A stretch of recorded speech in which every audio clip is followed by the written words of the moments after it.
సుదీర్ఘకాలం ఫారెస్ట్ డిపార్ట్మెంట్లో పనిచేస్తూ ప్రజల్లో అడవులకి అదేవిధంగా పర్యావరణం పట్ల ఎక్కువ అవగాహన కల్పించడంలో ఆయన ఎక్కువ ఇంట్రెస్ట్ చూపిస్తారు.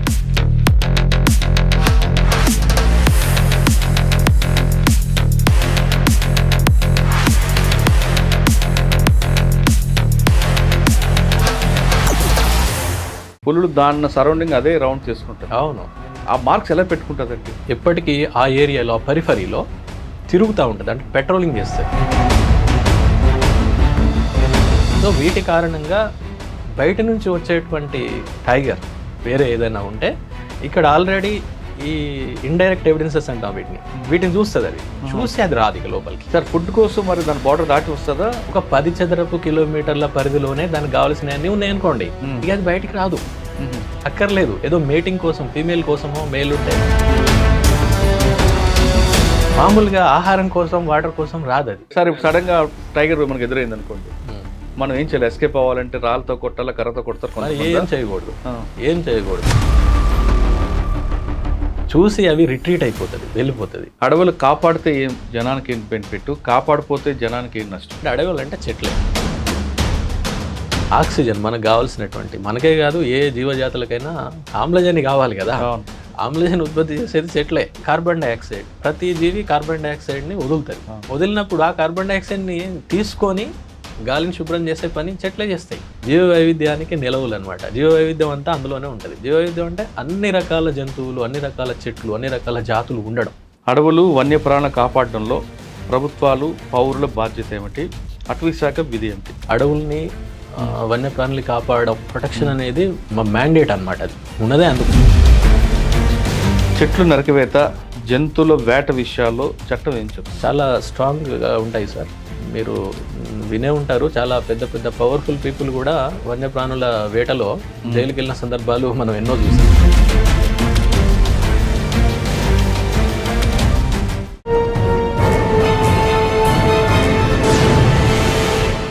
Welcome to crime diaries. Forest డిపార్ట్మెంట్లో పనిచేస్తున్న ఓ మంచి ఆఫీసర్ సుదీర్ఘకాలం ఫారెస్ట్ డిపార్ట్మెంట్లో పనిచేస్తూ ప్రజల్లో అడవులకి అదేవిధంగా పర్యావరణం పట్ల ఎక్కువ అవగాహన కల్పించడంలో ఆయన ఎక్కువ ఇంట్రెస్ట్ చూపిస్తారు.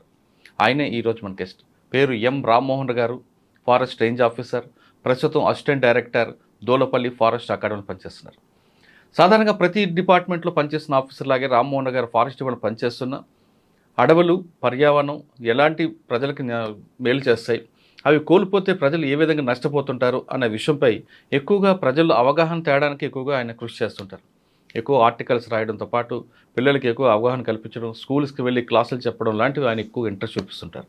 ఆయన అడిగి ప్రస్తుతం దేశంలో ముఖ్యంగా మన తెలంగాణ కానీ ఆంధ్రప్రదేశ్ రాష్ట్రంలో అడవులు అంతరించిపోతున్నాయి, దానికి ప్రధాన కారణం ఏంటి, పర్యావరణం ఎందుకు కోల్పోతుంది, ఎక్కువ వర్షాలు ఎందుకు పడట్లేదు, ప్రజలు అంటే అడవిని కాపాడాల్సింది కేవలం ఫారెస్ట్ డిపార్ట్మెంట్ అయినా ప్రజలందరి బాధ్యత ఉందా అనే విషయాల్ని సార్ నేను తెలుసుకున్నాను. సార్ నమస్తే అండి. రామ్మోహన్ గారు, సాధారణంగా ప్రతి డిపార్ట్మెంట్లో అందరూ పనిచేస్తుంటారు, వాళ్ళ డ్యూటీ వాళ్ళు చేసుకువెళ్తుంటారండి. అంటే వచ్చామని వెళ్ళామని వెళ్తుంటారు. అంటే అందరూ కాకుండా కొంతమంది మీలాంటి వాళ్ళు ఎక్స్క్లూజివ్గా ఉంటారు. మీరు ఆ డిపార్ట్మెంట్ బయటకు వచ్చిన తర్వాత కూడా దాదాపు ఒక 50 సంవత్సరాల వరకు ప్రజలకు అవగాహన కల్పించడానికి మీరు చేస్తున్న కార్యక్రమం మాత్రం హ్యాట్స్ ఆఫ్. Thank you. అంటే ఆ రోజు వర్క్ చేయడం అన్నది కాకుండా నెక్స్ట్ జనరేషన్కి ఏం కావాలి, అవగాహన అనేది ఇంపార్టెంట్. మీరు ఎన్ఫోర్స్మెంట్ చేయడం అనేది గొప్ప విషయం కాదు, వాళ్ళు ఎడ్యుకేట్ చేయడం అనేది మీరు ఎక్కువగా దాన్ని ఒక వెపన్గా తీసుకుని వెళ్తున్నారు. మీరు రాస్తున్న ఆర్టికల్స్ అవ్వచ్చు, మీరు చేస్తున్న కృషి అవ్వచ్చు, నలుగురితో మాట్లాడేప్పుడు కూడా పర్యావరణం గురించి చెప్పడం అనేది దాని హ్యాట్స్ ఆఫ్ అండి. మీరు ఈ డిపార్ట్మెంట్లోకి బై ఛాన్సా బై చాయిసా వచ్చారా? ప్రశ్నతో పాటు అడవుల్లో పర్యావరణం, జంతువుల పరిరక్షణ, వీటి మీద ప్రజలకు ఎక్కువగా అవగాహన కల్పించడానికి ఉన్న ముఖ్య ఉద్దేశం. ఈ 2 ప్రశ్నలకు సమాధానం చెప్పే ముందు రామ్మోహన్ గారి కుటుంబ నేపథ్యం, రామ్మోహన్ గారు ఎందుకు ఈ డిపార్ట్మెంట్కి రావాలనుకున్నారు, వచ్చిన తర్వాత దీన్ని ఒక మీ ఇన్బిల్ట్గా చేసుకోవడానికి ప్రధాన కారణం ఏంటి? సార్ నమస్కారం, చాలా మంచి అవకాశం ఇచ్చారు నాకు ఈ విషయాలు చెప్పడానికి. ఎందుకంటే ఇవి చాలా ఇష్టమైన విషయాలు ఒకటి. రెండవది, మీరు పర్యావరణం గురించి మాట్లాడడం అనేది, అంటే ఆ మాట్లాడేవాళ్ళు కూడా చాలా తక్కువ ఈ రోజులలో. మీరు మాట్లాడింది చాలా ఇంప్రెసివ్గా ఉంది, రియల్లీ వండర్ఫుల్. కుటుంబ నేపథ్యం విషయానికి వస్తే, మామూలుగా నేను I belong to Warangal district. I use to work as టీచర్గా పనిచేశాను నేను చాలా కాలం. సుమారు మీకు ముందే అడవి పరిచయం. 12-13 ఏళ్ళుగా టీచర్గా పనిచేశాను. అయితే ఇన్సిడెంటల్లీ మా ఊరు కూడా ఫారెస్ట్ విలేజ్ యాక్చువల్లీ. అదే అంటున్నాను, చిన్నప్పటి నుంచి అడవి పరిచయం ఉంది. ఉంది కానీ నిజానికి ఇందులోకి వచ్చిన తర్వాతనే దీని గురించి తెలిసింది. అంతకుముందు ఫారెస్ట్ విలేజ్ అయినప్పటికీ కూడా నేను ఎప్పుడూ ఫారెస్ట్కి వెళ్ళేవాడిని కాదు.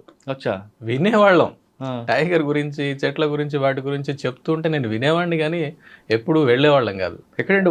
వరంగల్లో పాకాల్ కొత్తగూడెం మండల్లో, అంటే ఇప్పుడు అది గంగారం అనే మండల్ అయింది. కుమట్లగూడెం అనే ఒక చిన్న విలేజ్ అనమాట. ఆ విలేజ్ మాది ఇప్పటికీ స్టిల్ ఫారెస్ట్ విలేజ్. అది ఫారెస్ట్లోనే మధ్యలో లోపల ఉంటుంది అది అనమాట. అంటే విలేజ్ ఏమి ఉండదులేండి, విలేజ్ చుట్టూ ఫారెస్ట్ ఉంటుంది. సో నిజానికి పర్యావరణం గురించి ఏదో ఎగ్జామినేషన్స్ కంటే పోటీ పరీక్షలు అందరు రాస్తారు కదా, నేను కూడా అలాగే ప్రిపేర్ అవుతున్న సందర్భంలో పర్యావరణం గురించి, అలాగే ఏ జాతులు అంతరించిపోతున్నాయి, అంతరించిపోవడానికి గల కారణాలు ఏంటి, ఎందుకు అంతరించిపోతున్నాయి, మరి వాటి గురించి మనం ఏమైనా చేయవచ్చా, ఇవన్నీ చాలా విశ్లేషణతో ఉన్నటువంటి కొన్ని ఉంటుంటాయి. సో అవి నేను చదవడం కారణంగా కొంచెం వాటి పట్ల ఇంక్లినేషన్ అనేది ఏర్పడింది. నిజానికి అనుకోకుండా బై ఛాన్సే మీరు అన్నట్టు ఎగ్జామ్స్ రాస్తున్నాం రకరకాలుగా, సివిల్ సర్వీస్ అని, గ్రూప్ 1 అని, ఇవన్నీ రాస్తుంటాం. మధ్యలో ఇది వచ్చింది. సరే ఓకే, టీచర్ మళ్ళీ అది వదిలిపెట్టేసి దీంట్లోకి వచ్చాం. సుమారు 14 సంవత్సరాలు అయిపోయింది. ఫస్ట్ పోస్టింగ్ ఎక్కడండి? ఫస్ట్ పోస్టింగ్ అదే నేను చెప్పబోతున్నాను. అదే ముఖ్యమైనది నాకు. బెజ్జూర్ అని చాలా రిమోట్ ఏరియా. ఇప్పుడు కొంచెం పర్వాలేదు. అది 2012 నుంచి 18 వరకు బెజ్జూర్ అనేటువంటి ప్రాంతంలో పనిచేశాను. ఉమ్మడి ఆదిలాబాద్ జిల్లా, కాగజ్ నగర్కి 50 కిలోమీటర్లు ఉంటుంది. మహారాష్ట్ర గడ్చిరోలి జిల్లాకి బోర్డర్ అనమాట. ప్రాణహిత నది యువతల వైపు బెజ్జూరు, అవతల వైపు మహారాష్ట్ర ఉంటుంది. సో ఆ ప్రాంతంలో పనిచేయడం అనేది టర్నింగ్ పాయింట్ రియల్. ఎందుకంటే అక్కడ విషయాలు నేర్చుకున్నాను నేను చాలా వరకు. ఫారెస్ట్ విలేజ్ అయినప్పటికీ, ఫారెస్ట్ నేపథ్యం అంటే ఉన్నప్పటికీ కూడా నేను ఎప్పుడు ఫారెస్ట్కి వెళ్ళేవాడిని కాదు కాబట్టి నాకు తెలియదు దాని గురించి. ఎప్పుడైతే బెజూర్లో పోస్టింగ్ అయిందో, అది ఏంటంటే ఇద్దరం మాత్రమే అప్పుడు తెలంగాణ నుంచి ఉన్నాము జోన్లో. మా జోన్లో అంటే 4 జిల్లాలకి, పాత జిల్లాలు నేను చెప్పేది, దాంట్లో ఉన్న పోస్ట్ అనమాట అదంతా, జోనల్ వైజ్ పోస్ట్. సో అక్కడ నేను పోస్టింగ్ తీసుకోవడం జరిగింది. అంటే వేశారు ఇక వెళ్ళాం, ఇక తప్పదు కదా, మరి వేసిన తర్వాత చేసేదే ఉంది. అంటే అప్పుడు ట్రాన్స్పోర్ట్ కూడా ప్రాబ్లం కదండి, అది చాలా ప్రాబ్లం. అది ఎలా ఉండేదంటే, మీరు సిర్పూర్ కాకినాడ ఒకటి బస్సు, అక్కడ నుండి ఇంకొకటి ఆటోలు, ఇవన్నీ రకరకాల అన్ని వాహనాలు వాడి ఉంటారు, ఎడ్ల బండి సహా. కాకపోతే ఏంటంటే రేంజ్ ఆఫీసర్ కాబట్టి జీప్ ఉంటుంది మనకి తప్పనిసరి. ఇప్పుడు కాగజ్నగర్ వరకు ట్రైన్ వెళ్ళి, అంటే ఢిల్లీ రూట్ అనమాట అది కాగజ్నగర్, అక్కడ నుంచి బెజ్జూర్కి వెళ్ళిపోతాం. 50 నుంచి 55 కిలోమీటర్లు ఉంటుంది అది. అంటే 2-3 రూట్లు ఉంటాయి దానికి. అక్కడ వెళ్ళడం అనేటువంటిది, నిజంగా అక్కడ నేర్చుకోవడం అనేటువంటిది, అదే అల్టిమేట్. యాక్చువల్లీ అదే మన ఫౌండేషన్ అనమాట. అంటే నేను అలా అనుకుంటాను. ఎందుకంటే ఒక 2-3 విషయాలు చెప్తాను నేను. ప్రధానంగా అడవులు నాశనం కావడం, పోడు వ్యవసాయం, లేకపోతే ఇంకా అంటే జనాల యొక్క అవసరాల మేరకు అడవిని పూర్తిగా డిస్ట్రాయ్ చేసేసి, నరికేసి పోడు చేసుకోవడం ఒకటి, అడవులు పోవడానికి. రెండవది జంతువుల వేట. విపరీతమైన జంతువులు ఉంటాయి రకరకాలుగా, దుప్పులు, జింకలు, ఈవెన్ ఇప్పుడు టైగర్లకు కూడా రాష్ట్రంలో ఒక అమరాబాద్తో పాటు, అమరాబాద్ నల్లమల్ల ఫారెస్ట్తో పాటు అత్యధికంగా టైగర్లు ఉన్నటువంటి ప్రాంతం కాగజ్నగర్. పక్కన తడోబా కూడా ఉంది కదా. తడోబా ఉండడం దీనికి ప్లస్ పాయింట్. తడోబాలో ఏమైందంటే, తడోబాలో ఉన్నటువంటి ప్రాక్టీసెస్, వన్యప్రాణి మేనేజ్మెంట్ ప్రాక్టీసెస్ చాలా అద్భుతంగా ఉంటాయి. అది అందరూ ఒప్పుకోవాల్సినటువంటి విషయం. దాని కారణంగా అక్కడ పుల్ల సంఖ్య బాగా పెరిగిపోయింది. పుల్లు అనేటువంటివి ఏంటంటే టెరిటోరియల్ యానిమల్ అనమాట. అది అంటే దానికి ఒక 10 చదరపు కిలోమీటర్లు, 20 చదరపు కిలోమీటర్లు, 50 చదరపు కిలోమీటర్ల ఏరియాలో అది ఒకటే టైగర్ ఉంటుంది. అది దాని సామ్రాజ్యం. అయితే ఈ టైగర్ల సంఖ్య పెరిగిపోవడం వలన, సార్ చిన్న టాపిక్, మీరు పులులు అన్న విషయం తీసుకొచ్చారు. పులులు దాని సరౌండింగ్ అదే రౌండ్ చేసుకుంటుంది. అవును. ఆ మార్క్స్ ఎలా పెట్టుకుంటుందండి? విషయం ఏం చేస్తుందంటే, ఆ ఏరియాని అది ఎప్పుడు కూడా కాపాడుకుంటూ ఉంటుంది.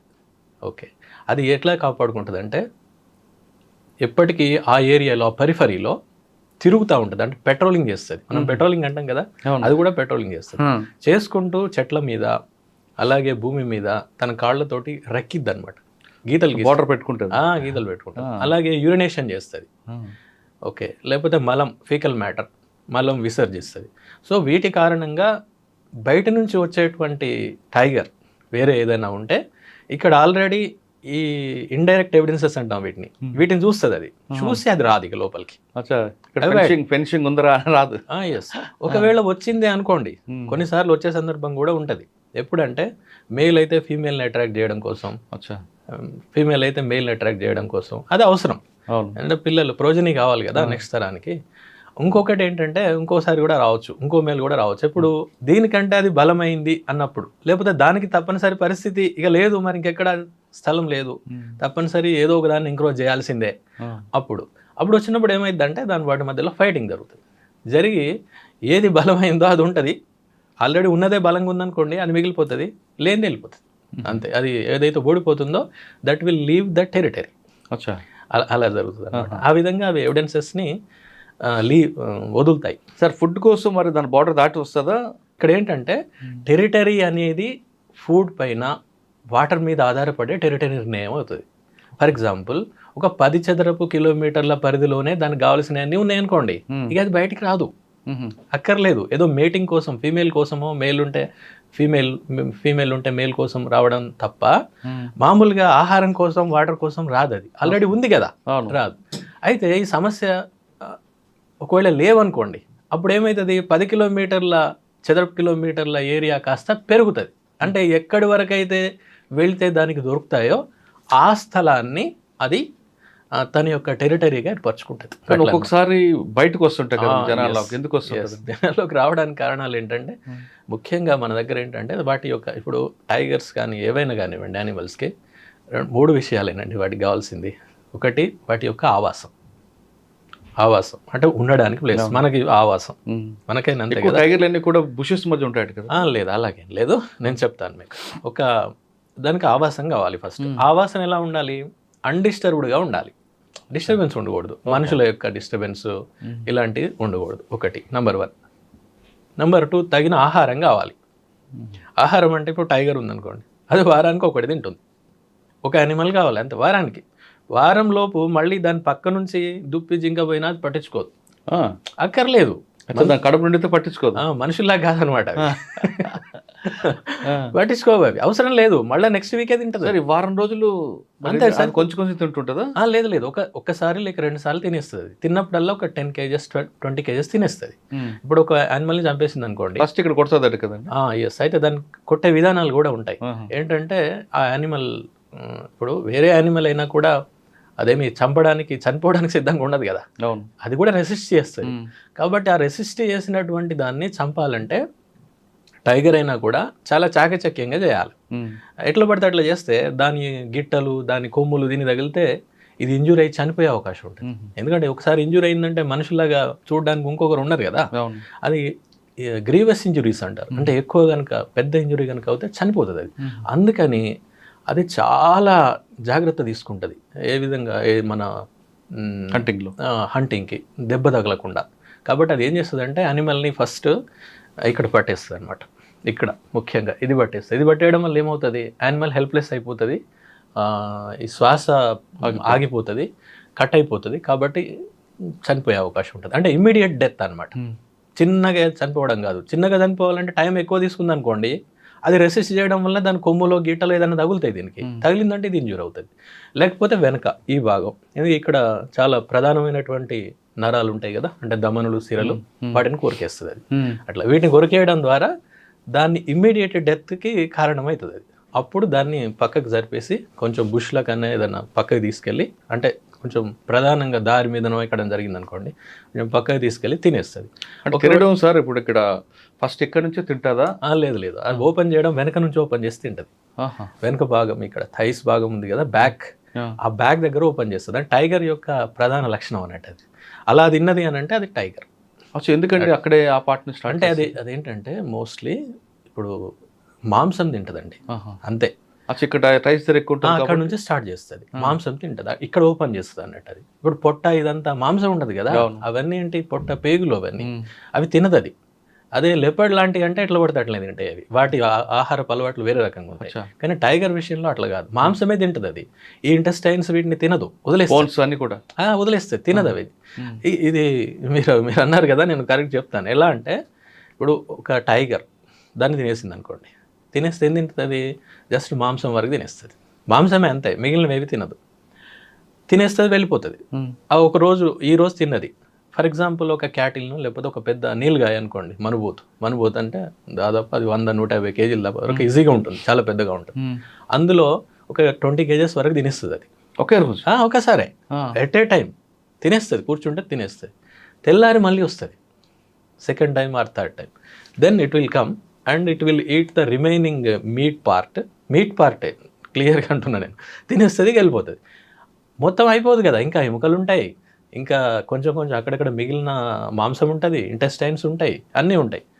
నెక్స్ట్ చిన్న కార్నివోర్స్ ఉంటాయి కదా, కుక్కలు, అడవి కుక్కలు, లేకపోతే తోడేలు, లేకపోతే పెద్ద నక్క, ఇలాంటివన్నీ వచ్చేసి మిగిలిన పార్ట్ తినేస్తాయి. అంతకంటే ముందు లేపాడు ఉందనుకోండి ఆ ప్రాంతంలో, లేపాడు వచ్చేసి ఆ ఇంటెస్టైన్స్ అట్లాంటివి తినేస్తాయి. లేపాడు అంటే చిరుతపులి, అవును, చీతా వేరు చిరుతపులి వేరు. చీతా ఇప్పుడు ఈ మధ్యలో రీఇంట్రొడ్యూస్ చేశారు, అది కాదు, చిరుతపులి, చిరుతగండు అంటారు మామూలుగా, అది తినేస్తుంది. అంటే అది కూడా హంట్ చేసి తింటుంది. నెక్స్ట్ ఇంకా మిగిలిపోయినాయి ఎముకలు ఉంటాయి, ఎముకల్ని తినడానికి కూడా ఇంకో యానిమల్ ఉంటుంది.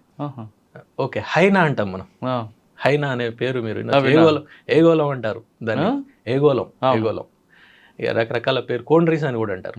ఓకే, ఇప్పుడు మీరు లయన్ కింగ్ అనే సినిమాలో అందులో విలన్స్గా ఉంటాయి అవి, హాలీవుడ్ సినిమా ఉంది, చాలా ఉంటాయి. అది ఎముకల్ని తింటుంది, దాని యొక్క డైటే ఎముకలు. అందుకనే దాని యొక్క జాస్ చాలా గట్టిగా, చాలా వెరీ స్ట్రాంగ్గా, పెద్దగా ఉంటాయి. ఎందుకంటే ఎముకల్ని నమలడానికి.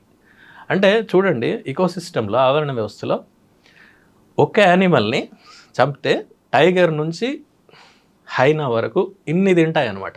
సో హైనాతో ఆగకుండా రాబందులు కూడా తింటాయట కదా. మీరు బాగా అడిగారు. అసలు నేను మొదలు పెట్టాల్సింది దాంతోటే, ఎందుకంటే రాబందుల మీద పనిచేశాను నేను. 4 నుంచి 5 ఏళ్ల పాటు రాబందుల మీద పనిచేశాను, రాబందుల యొక్క సంరక్షణ చర్యలు అన్నమాట. అయితే బెజ్జూర్ అనేది ఎందుకు అంత ఇంపార్టెంట్ అంటే అక్కడ రాబందులు కూడా ఉన్నాయి. రాబందులు అనేవి ఆంధ్రప్రదేశ్ అండ్ తెలంగాణ రెండింటిలో కూడా అంతరించిపోయినాయి ఎప్పుడో.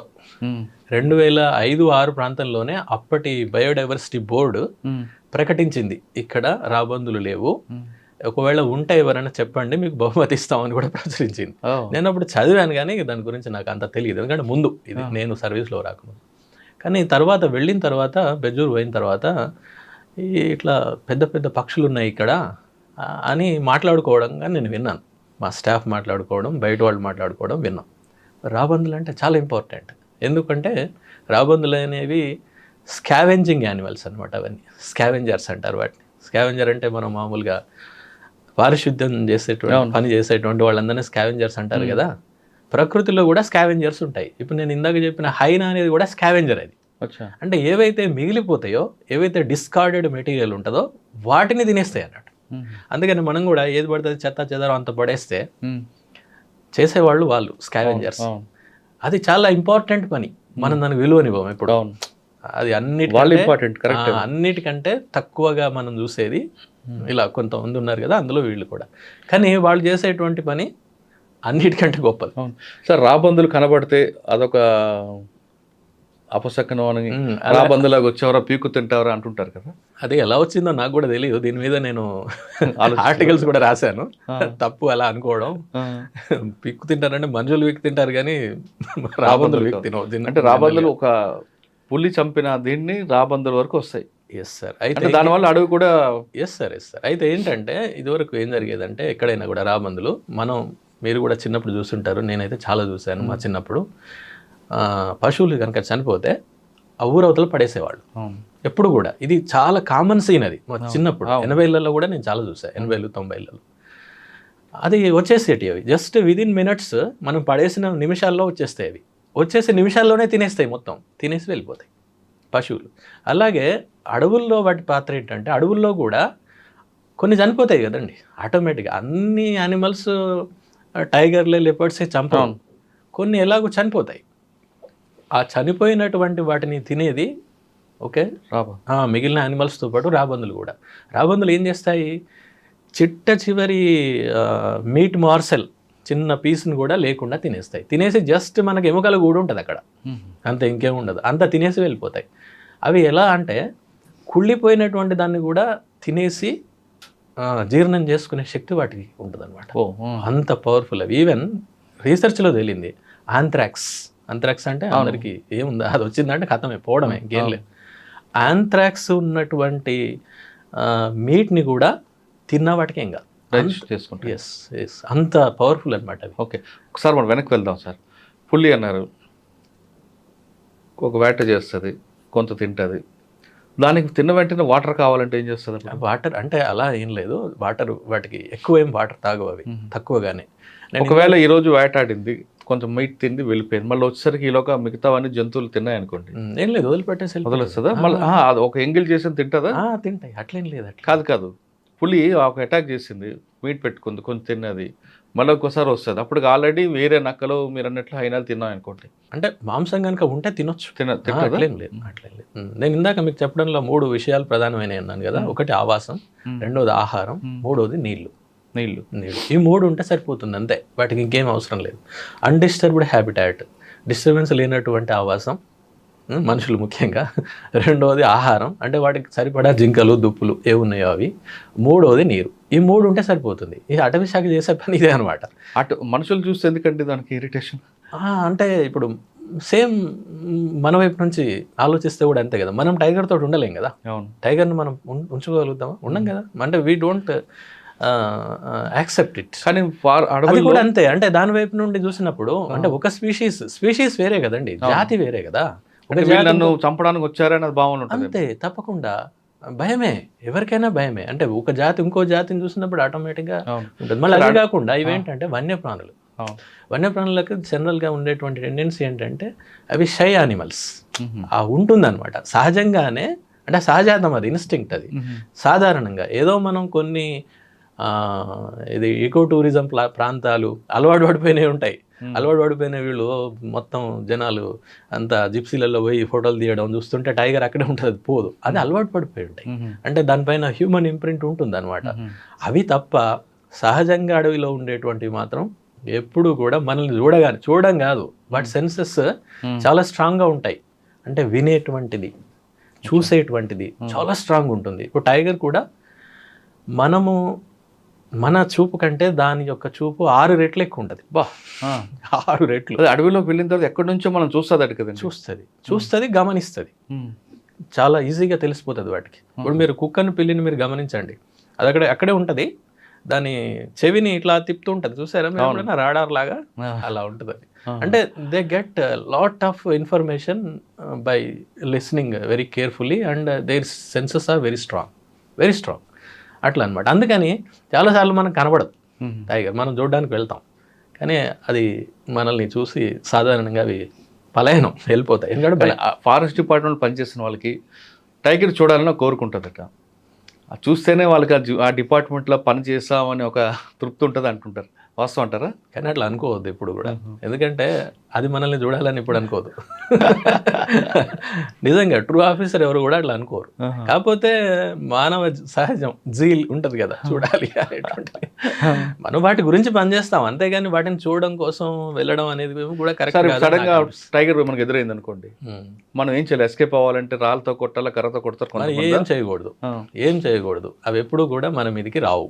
ఓకే, ఇందాక మనం చెప్పుకున్నట్టుగా వాటి యొక్క భయం వాటికి ఉంటుంది, చూసి అవి రిట్రీట్ అయిపోతుంది, వెళ్ళిపోతుంది.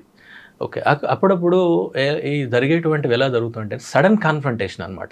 అంటే టక్న ఇప్పుడు ఆ మూల నుంచి అది వస్తుంది, ఈ మూల నుంచి మనం వెళ్తాం, కొన్ని అడుగుల తేడానే ఉంటుంది. ఉండేసరికి ఏం చేయాలో పాల్పోక మీద పడతాయి అన్నమాట. అలాంటి సందర్భాలే ఎక్కువ. ఎందుకంటే అసలు ప్రధానంగా ఒక విషయం ఆలోచించాలి, వాటి యొక్క ఆహారము అంగిలేట్స్ అంటాం, అంటే దుప్పులు, జింకలు, గిట్టలు ఉన్నటువంటి జంతువులు, వాటి ఆహారం అది వాటి యొక్క మెయిన్. మనిషి కాదు. మనిషి ఆహారం అయితే మనుషులు మిగిలేవాళ్ళ?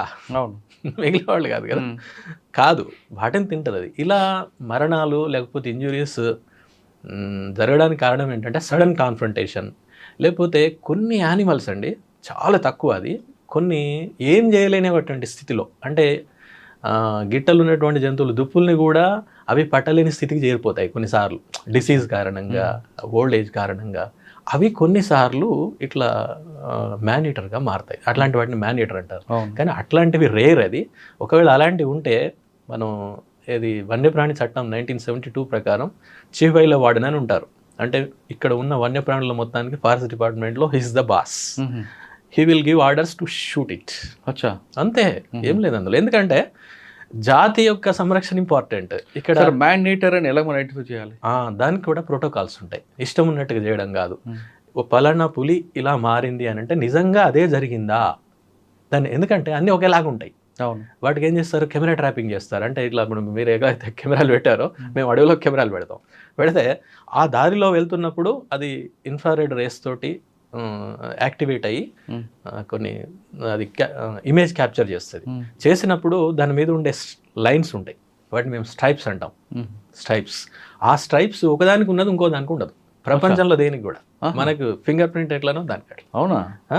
అట్లా మూడే కనిపిస్తుంటాయి. మూడు కాదు, ఆరెంజ్ ఆరెంజ్ ఉంటుంది కదా, బ్లాక్ లైన్స్ ఉంటాయి, ఆరెంజ్ ఉంటాయి. ప్యాటర్న్ ఎట్లా ఉంది, వంకలు ఉందా, నిలువుగా ఉందా, అడ్డం ఎట్లా తేడా ఉంటాయి అవి. తేడా ఉంటుంది. ఆ అడ్డంగా ఉండవు, అన్నీ ఇట్లా నిలువుగా ఉంటాయి. ఆ ఉన్నటువంటి ప్యాటర్న్ నేను మీకు చెప్పాను కదా, యూనిక్ అనమాట. ఒక టైగర్కి ఉన్నటువంటిది అదే, మళ్ళీ ప్రపంచంలో ఇంకోటి దానికి ఉండదు. మన finger print nothing but finger print. అది మేము చేసి నిర్ధారించుకున్న తర్వాత ఇది ఈ ఏంటి ఇంజురీకో లేకపోతే హ్యూమన్ డెత్కో కారణమైంది అని తెలుసుకున్న తర్వాత దానికంటే ముందు ఫస్ట్ ఏం చేస్తారంటే షూట్ చేయడానికంటే ముందు షూట్ అనేటువంటిది ఫైనల్. దానికంటే ముందు దాన్ని క్యాప్చర్ చేస్తారు. దాన్ని క్యాప్చర్ చేయడం అనేటువంటిది కూడా చాలా పెద్ద పని. దానికి వెటర్నరీ డాక్టర్స్ వాళ్ళ యొక్క సలహా తీసుకుంటారు, వాళ్ళ అజమాయిషీలోనే పనిచేయాల్సి ఉంటుంది. ఎందుకంటే అది వెటర్నరీకి సంబంధించిన విషయం కదా. మన ఫారెస్ట్ ఆఫీసర్ కరెక్టే, కానీ దానికి సంబంధించిన ఎక్స్పర్టీస్ వాళ్ళే ఉంటారు. సో ఇటు చీఫ్ వైల్డ్ లైఫ్ వార్డెన్ నుండి పర్మిషన్ తీసుకొని వాళ్ళ నుండి, అలాగే షూటర్స్ ఎక్స్పర్టీస్ ఉండాలి అందులో కూడా. మనకు కూడా ఉంటే పర్వాలేదు, లేకపోతే మనం వేరే వాళ్ళని తీసుకోవాలి. ఇట్లా ఒక టీం ఫామ్ చేస్తారు. అన్నీ ఇందులో కూడా 5-6 టీంలు ఉంటాయి. వీళ్ళు దాన్ని షూట్ చేస్తారు. చేసి దాన్ని వెంటనే వేరే జూకు తరలించడం కానీ లేకపోతే వేరే ప్రాంతానికి పంపించడం కానీ, దొరకట్లేదు అనుకోండి, కానీ బాగా ఇంజురీ అవుతోంది లేకపోతే డెత్స్ అవుతున్నాయి, అప్పుడు షూట్ చేశాడు, చంపాడు. ఏం దొరకట్లే కదా, మరి ఏం చేస్తారు? ఆ సందర్భంలో అట్లా చేస్తారు. అంటే ఇలా 3-4 స్టెప్స్ ఉంటాయి. దీని అన్నిటికీ కూడా నేషనల్ టైగర్ కన్జర్వేషన్ అథారిటీ అని ఒకటి ఉంటుంది. This is the apex body for conserving the tigers in India. వాళ్ళ గైడ్లైన్స్ ఉంటాయి.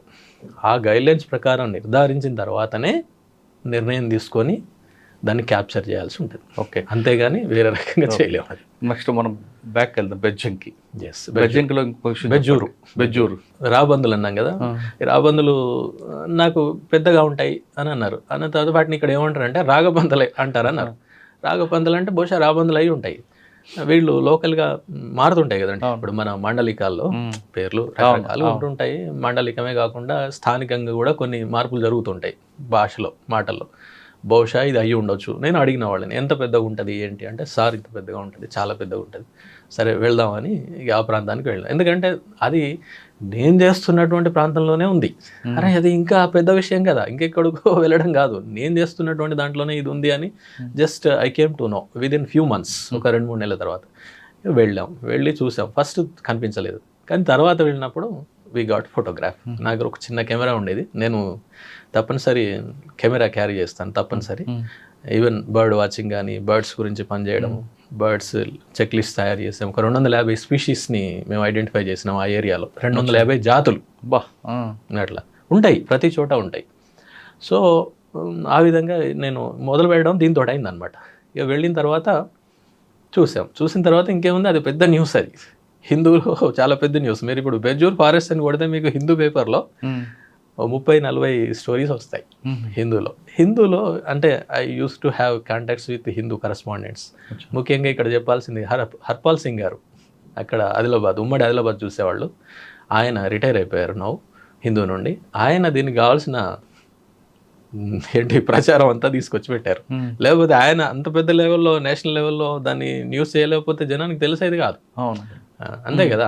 మీరు ఏదైనా ఇప్పుడు మీ ద్వారా తెలుస్తుంది, జనానికి తెలుస్తుంది. తెలవడం అనేది చాలా ఇంపార్టెంట్. మీరు ఇందాక అన్నారు కదా, అవగాహన, ఇది చాలా అంటే చాలా ఇంపార్టెంట్. అక్కడనే చాలా వరకు ఆగిపోతాయి నేరాలు, అక్కడే ఆగిపోతాయి. ఏవైనా కూడా తెలిసిన తర్వాత హాని చేయరు, చాలా వరకు తెలియకనే చాలా వరకు జరుగుతుంటాయి. తెలిసి కూడా చేశారంటే ఇక అప్పుడు చట్టం తన పంచాంతం చేసుకోవాలి, అంతే.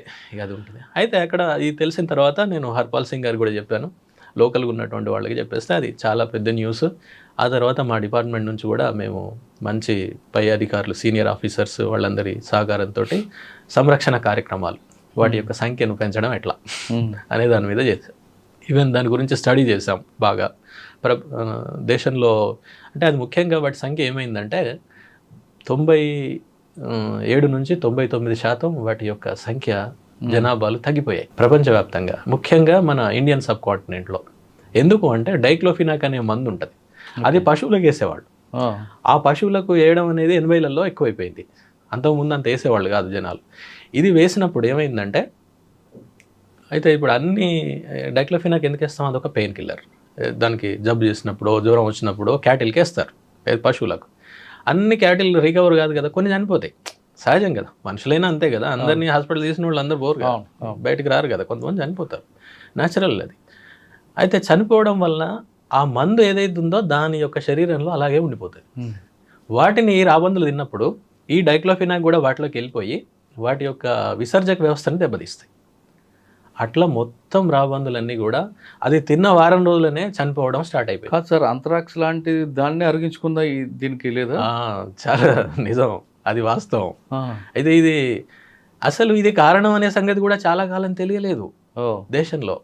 దీనికి చాలా పెద్ద పెద్ద సంస్థలు, మీరు పేర్లు వినుంటారు, BNHS అని, బాంబే న్యాచురల్ హిస్టరీ సొసైటీ, అట్లనే royal society for protection of birds అని ఒకటి ఉంటుంది, ఇంటర్నేషనల్ సంస్థ బర్డ్స్ మీద. అలాగే పెరిగ్రీన్ ఫౌండేషన్ అని ఫ్రెంచ్ వాళ్ళది. వీళ్ళందరూ సంయుక్తంగా అసలు రాబందుల సంఖ్య ఇంత తగ్గిపోవడానికి కారణం ఏంటి ఇండియన్ సబ్ కాంటినెంట్లో, అంటే పాకిస్తాన్, బంగ్లాదేశ్ మన దగ్గర విపరీతంగా చనిపోయినాయి అన్నట్టు. మిలియన్స్లో ఉండేటువంటి కాస్త వేలకు వచ్చేసినాయి. దాని మీద బాగా రీసెర్చ్ చేసి కనుక్కున్నారు డైక్లోఫినాక్ అనేది. అయితే ఈ డైక్లోఫినాక్ని 2006లోనే గవర్నమెంట్ ఆఫ్ ఇండియా బ్యాన్ చేసింది, బ్యాన్ చేసేసింది. ఏంటది అంటే పశువులకి ఇచ్చేదాన్ని బ్యాన్ చేశారు, కానీ మనుషులకి ఇచ్చేది ఉంది. వీళ్ళు మనుషులకి ఇచ్చేదాన్ని తీసుకెళ్ళి కూడా దాన్ని యూజ్ చేయడం మొదలుపెట్టారు. అట్లా. సో డైక్లోఫినాక్ని వాడకుండా చూడడం, అంటే దానివల్ల రాబందుల సంఖ్య తగ్గిపోయింది. ఓకే, ఒకసారి బెజ్జంకి వద్దాం. బెజ్జూర్ మీరు వెళ్ళేసరికి ఆ ప్రాంతం మావోయిస్ట్ పార్టీకి బాగా ఎఫెక్టెడ్, బాగా వాళ్ళదే ఉంటారు. మీకు ఏమైనా ఎదురుపడిందా ఎప్పుడైనా? ఎప్పుడు లేదండి, నెవర్. ఎందుకంటే నా పని నేను చేసుకుంటాను, మన పని మనం చేస్తాం, వాళ్ళ పని ఉంటే ఉంటారు. ఎందుకంటే మీరు అన్నట్టు పక్కన ఉన్న గడ్చిరోలి జిల్లా ఉన్నాయి కదా, అవి బాగా ఇన్ఫెస్టెడ్. ఇటు అంతగా ఉన్నట్టుగా నాకు గుర్తులేదు. ఇప్పుడు లేదు అసలు ఎప్పుడు మనకు మా వీధుల్లో ఎక్కువగా మావోయిస్ట్ పార్టీ ఫస్ట్ అటాక్ చేసేది, వార్నింగ్ ఇచ్చేది మీ డిపార్ట్మెంటే కదా? నిజమే.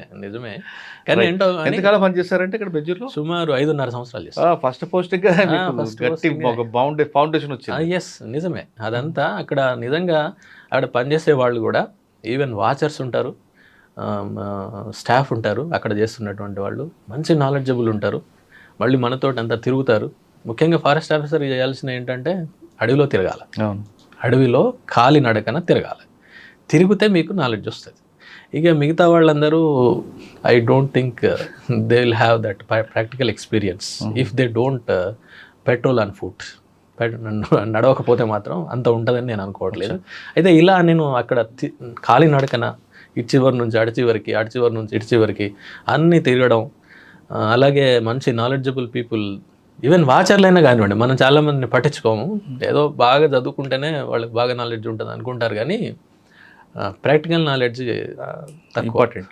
ప్రాక్టికల్ నాలెడ్జ్ చాలా ఇంపార్టెంట్, ఎస్పెషల్లీ ఫారెస్ట్ డిపార్ట్మెంట్లో. ప్రాక్టికల్గా ఏది వర్కౌట్ అవుతుంది, అది చాలా ఇంపార్టెంట్. మీరు వాచర్ల ద్వారా, లేకపోతే కింద పనిచేసే చౌకీదార్, సారేదార్ వాళ్ళు ఉంటారు చూడండి, వాళ్ళ ద్వారా మనకు బాగా తెలుస్తుంది. అది నేను నమ్ముతాను, నా అనుభవంలో కూడా వచ్చింది. సార్ 5 సంవత్సరాల తర్వాత ఎక్కడికి వచ్చారు? మళ్ళీ ములుగు వచ్చాను సార్, వరంగల్ ములుగు మీ జిల్లా. అక్కడ సుమారు 3.5 ఏళ్ళు.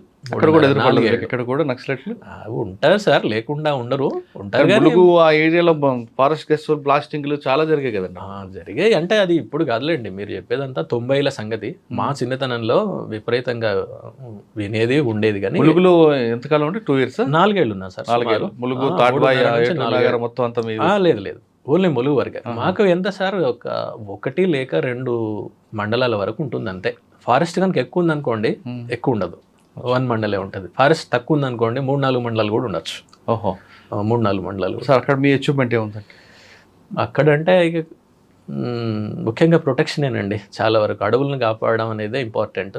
ఇంకా ఇక్కడ ముఖ్యంగా ఆడ గొత్తికోయలు వచ్చేసి లోపల ఫారెస్ట్ అంతా వాళ్ళు వచ్చేసి ఉండడము, అది ఒక పెద్ద సమస్య అక్కడ. ఆ ప్రాంతం అడవులు కాపాడటం అన్నది మీకు బాగా నచ్చిన సబ్జెక్ట్. అడవులు కాపాడితే ఏం జనానికి ఏం బెనిఫిట్, కాపాడిపోతే జనానికి ఏం నష్టం? తప్పకుండా మంచి ప్రశ్న సార్. ఇదేంటంటే అడవులు అనేటువంటివి చాలా మంది అడవి అనగానే అదొక మనకు సంబంధం లేని విషయం అన్నట్టుగా ఉంటారు, కానీ మనకు బాగా సంబంధం ఉన్న విషయం అది. ఎందుకంటే అడవులు అంటే చెట్లే, ఇంకేం లేదు. బయట ఉన్నాయి, బయట కూడా ఉంటాయి చెట్లు, కానీ అడవులు అనేటువంటి ప్రాంతాల్లోనే చెట్లు చాలా ఎక్కువ మొత్తంలో ఉంటాయి. ఇప్పుడు ఫర్ ఎగ్జాంపుల్ అడవులు అనేటువంటివి మీరు గతంలో మనం మాట్లాడుకున్నట్టు కూడా ఆక్సిజన్ మనకు కావాల్సినటువంటి, మనకే కాదు ఏ జీవజాతులకైనా ఆమ్లజని కావాలి కదా. ఆమ్లజని ఉత్పత్తి చేసేది చెట్లే. ఓకే, ఆమ్లజని ఉత్పత్తి చేసేటువంటిది చెట్లు మాత్రమే చేస్తాయి, వేరే ఎవరు చేయలేరు. ఇప్పుడు మనం చూసాం సిలిండర్ని ఎంత పెట్టుకున్నాం మనం కరోనాలో. అప్పుడన్నా మనకు తెలిసి ఉండాలి దాని గురించి. అప్పుడు కొంతమంది తెలిసి మరి కొంతమంది తెలియట్లేదు దాని విలువ. ఎస్, అదొకటి. రెండవది కార్బన్ డైఆక్సైడ్. ప్రతి జీవి కార్బన్ డైఆక్సైడ్ని వదులుతుంది. వదిలినప్పుడు ఆ కార్బన్ డైఆక్సైడ్ని తీసుకొని గాలిని శుభ్రం చేసే పని చెట్లే చేస్తాయి, వేరే ఎవరు చేయరు. అది ఎవరికి సాధ్యం కాదు అదంతా. దానికి ఇప్పుడు ఇట్లా అలాగే నేల, ఇది లోపల పైన క్రింద ఉన్నటువంటి మృత్తిక ఉంటుంది కదా, ఆ మృత్తికే మన పంటలకు అన్నిటికీ కారణం. అంటే కొన్ని సెంటీమీటర్ల నుంచి కొన్ని ఇంచుల వరకే ఉంటుంది, సెంటీమీటర్లే అనుకోండి. ఆ సెంటీమీటర్ల మేరకు ఉన్నటువంటి మృత్తికే మొక్కలు పెరగడానికి, ముఖ్యంగా పంటలు పండడానికి ప్రధాన కారణం.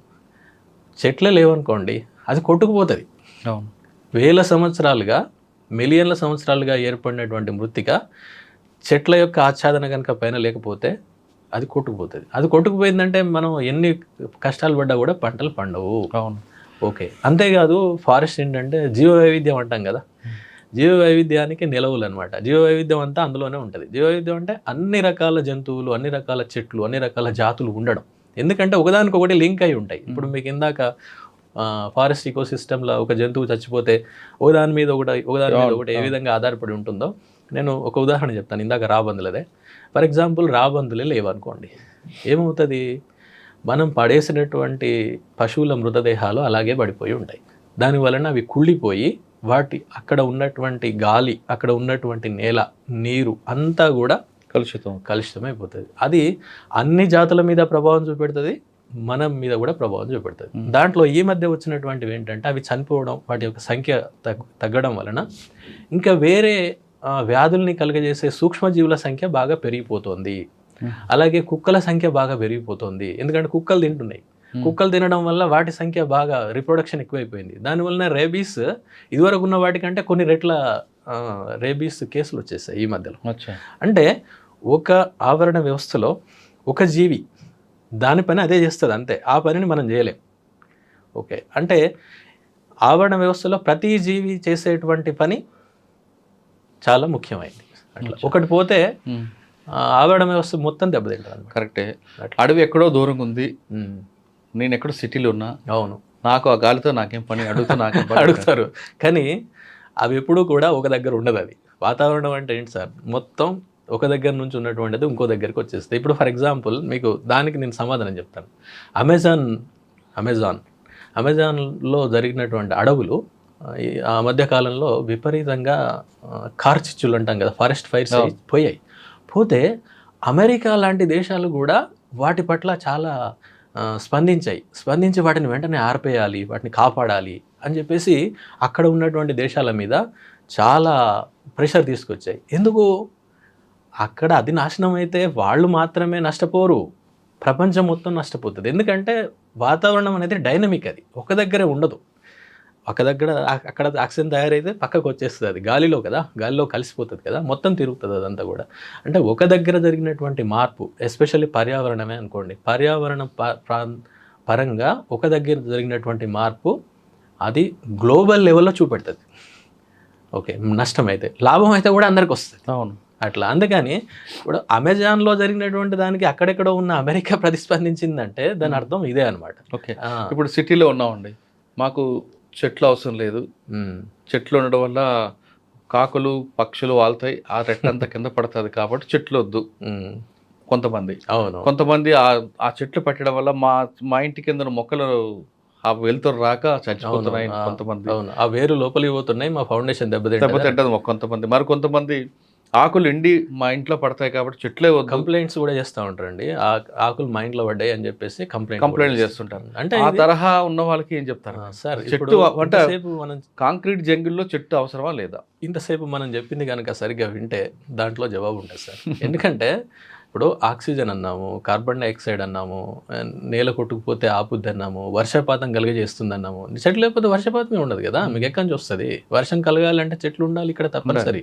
ఉంటేనే అక్కడ వాతావరణం చల్లబడుతుంది, అది కురుస్తుంది, లేకపోతే ఉండదు. ఇవన్నీ ఏంటంటే ఇవన్నీ ఆవరణ వ్యవస్థ సేవలు అంటారు వీటిని, ఇకోసిస్టమ్ సర్వీసెస్. ఈ ఇకోసిస్టమ్ సర్వీసెస్ అనే దానికి విలువనివ్వం మనం, అది వచ్చిన ప్రాబ్లం. ఇప్పుడు మనం ఎప్పుడు కూడా ఒక చెట్టుని ఆర్థికంగా చూడడం అంతే.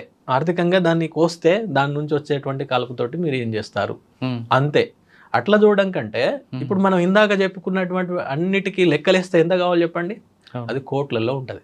ఒక 50 సంవత్సరాల చెట్టు అది ఇచ్చేటువంటి ఎకోసిస్టమ్ సర్వీసెస్కి లెక్కలు కనుక కడితే కోట్లలో ఉంటుంది. అయితే ఇదంతా కూడా మన దురదృష్టవశాత్తు మన దగ్గర లేదు, కానీ వెస్టర్న్ కంట్రీస్లో వచ్చేసింది అది. ఇప్పుడు అమెరికా లాంటి దేశాల్లో వాళ్ళు ఏం చేస్తారంటే ఒక పీస్ ఆఫ్ ల్యాండ్లో ఫారెస్ట్ కనుక ఉంటే ఆ ఎకోసిస్టమ్ సర్వీసెస్కి అంతా లెక్కలు కడతారట. లెక్కలు కట్టేసి ఆ పక్కన ఉన్నటువంటి కమ్యూనిటీ ఎవరైతే దాన్ని నుంచి బెనిఫిట్ పొందుతున్నారో వాళ్లకు ట్యాక్స్ రూపంలో లేక సెస్ ఏదో అంటారు కదా, దాని మీద వేసేసి అక్కడ నుంచి తీసుకొని మళ్ళీ దాన్ని డెవలప్ చేయడం కోసం ఉపయోగిస్తారు. సార్, ఇంటి ముందు మొక్కలు పెట్టుకుంటారు కొంతమంది. అవును. దానివల్ల పర్యావరణం ఉంటుందా, ఆక్సిజన్ వస్తుందా, లేదు ఇంటి ముందు షోక్ అయినా? తప్పకుండా వస్తుంది, ఏదైనా వస్తుంది. అయితే ఇందులో ఏంటంటే సార్ కొన్ని ఎస్థెటిక్ సెన్స్ కూడా కొన్ని ఉంటాయి. ఫర్ ఎగ్జాంపుల్ రోడ్లు వెంట మనం అవెన్యూ ట్రీస్ అని పెడతాం, అంటే చూడడానికి అందంగా ఉంటుంది అనిపించడం. కానీ ఎందుకు సార్ ఆ చెట్లు వాటి మీద ఒక ఆకి వాళ్ళతో పెట్టుకోవాలి కదా? అంటే కొంచెం మనం ఏం చేయాలంటే ఇక్కడ మనం చేయాల్సినటువంటి పని నేటివ్ స్పీషీస్, అంటే ఈ ప్రాంతంలో ఉన్నటువంటి మొక్కలు. ఇందులో కూడా కొన్ని రకరకాల రంగులు కలిగిన పూలను ఉన్నటువంటి మొక్కలు, లేకపోతే ఆర్థికంగా మనకు ఉపయోగపడేటువంటి మొక్కలు మన ప్రాంతంలో పెరిగినవి కూడా ఉన్నాయి కదా. సపోటా, సీతాఫల పెట్టండి, ఎక్కడ ఏవైతే ఏంటి, ఏవైనా పర్వాలేదు. ఆ చెట్లు పెట్టడం వల్ల వేర్లు భూమిలోకి వెళ్ళిపోయి కింద ఉన్న పిల్లర్లను చుట్టి మొత్తం పడిపోతాయని అట్లా ఏం లేదు సార్. ఇప్పుడు పెద్ద చెట్లు ఏంటంటే ముఖ్యంగా ఫైకస్ జాతులు ఉంటాయి, మర్రి లాంటివి, అవి బాగా బలంగా ఉంటాయి. కానీ మిగిలినవి అంతగా ఉండవు, అంత పెద్దగా. మీరు ఎప్పుడైనా చెట్టు కూలిపోయినప్పుడు చూడండి దాని యొక్క వేర్లు ఎంత పెద్దగా బలంగా ఉన్నాయో, అంత పెద్దగా ఏమి ఉండవు. మనం అనుకుంటాం చెట్టు ఇంత పెద్దగా 10-20 మీటర్లు ఉంది కదా, నిజంగా దాని యొక్క వేరు కూడా 20 మీటర్లు ఉందేమో, అట్లా ఉండదు. అది జస్ట్ మీకు 2 మీటర్ల కంటే ఎక్కువ ఉండదు, దేనిదైనా ఎక్కువ ఉండదు. మరి కొంతమంది డౌట్ అండి, మొక్కలు నీళ్ళు పోస్తాం, మొక్కలకి ఒక రోజు నీళ్ళు పోయిపోతే ఎండిపోతుంటాయి, కానీ వృక్షాలకి రోజు ఎవరు నీళ్ళు పోయారు. అవును. మరి ఆ వాటర్ ఎక్కడి నుంచి వస్తుంది? అవి ఎస్టాబ్లిష్ అయిపోతాయి లోపల ఉన్నటువంటి మాయిశ్చర్ని అవి ఎప్పటికీ తీసుకుంటాయి అన్నమాట. ఇంకొకటి మీరు ఇందాక మనం చెప్పుకున్న ఎకోసిస్టమ్ సర్వీసెస్లో ఈ భూగర్భ జలాలని వాటిని సరిగ్గా ఉంచే విధంగా, వాటర్ టేబుల్ అని మనం అంటాం కదా, వాటిని సరిగ్గా ఉంచే విధంగా చూసేవి కూడా చెట్లే. ఒకవేళ మీకు అక్కడ ఏమి చెట్ల యొక్క ఆచ్ఛాదన లేదనుకోండి, వర్షం పడదు. వర్షం పడకపోతే లోపలికి పోదు కదా, ఏది పోయేది లేదు కదా అక్కడ. సో ఒకవేళ వర్షం పడ్డా కూడా మొత్తం రన్ ఆఫ్, మొత్తం అంతా బయటకు వెళ్ళిపోతాం. అదే చెట్లు ఉన్నాయనుకోండి ఏమవుతుంది, చిన్నగా వెళ్తుంది. దీనికి ఒక అటవీ అధికారి చెప్పిన ఒక చిన్న ఎగ్జాంపుల్ మీకు చెప్తాను. ఇప్పుడు మనకు అంతా జుట్టు ఉందనుకోండి, కొంచెం నీళ్లు పోసాం, ఏమవుతుంది? వెంటనే కారో ఏం లేదు గుండె అయిపోయింది, మనం పోసాం, ఏమవుతుంది? వెంటనే మీరు ఏ డ్రాప్ కూడా అక్కడ ఆగుదా? అంటే కామన్ మ్యాన్కి తెలిసే విధంగా ఆయన ఒక చిన్న వీడియో కూడా నేను చూసా. అది చాలా అంటే స్ట్రైట్గా వెళ్ళిపోయింది విషయం. మనం దాని గురించి పావుగంట మాట్లాడాల్సిన అవసరం లేదు, సింపుల్గా. ఈ విధంగా చెట్ల యొక్క వేళ్ళు ఈ మాయిశ్చర్ని పట్టి ఉంచుతాయి అన్నమాట. అవును.